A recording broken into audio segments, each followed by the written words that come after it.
Breaking news చూసిన అనంతపురంలో నిర్వహించిన శంఖారావం సభలో జగన్ ప్రభుత్వంపై నారా లోకేష్ విమర్శన అస్త్రాలు గుప్పించారు. వైసీపీ మేనిఫెస్టోలో ఇచ్చిన హామీలను సీఎం జగన్ నెరవేర్చలేదని నారా లోకేష్ విమర్శించారు.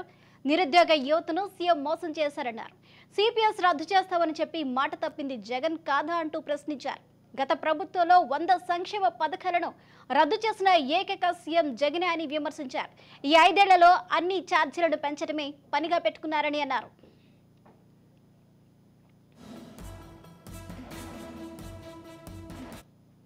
మేదరమెట్ల వైసీపీ సిద్ధం సభలో చూపించిన జనమంతా గ్రాఫిక్స్ అంటూ టీడీపీ జాతీయ ప్రధాన కార్యదర్శి నారా లోకేష్ వేదికగా పోస్ట్ చేశారు. ఒక గంపు జనాన్ని పలుచోట్ల అమర్చారంటూ కొన్ని ఫోటోలను ఆయన బయటపెట్టారు. ఏకంగా మార్ఫింగ్ ఫోటోలు వేసిన వైనం చరిత్రలో ఎప్పుడైనా చూశారంటూ ప్రశ్నించారు.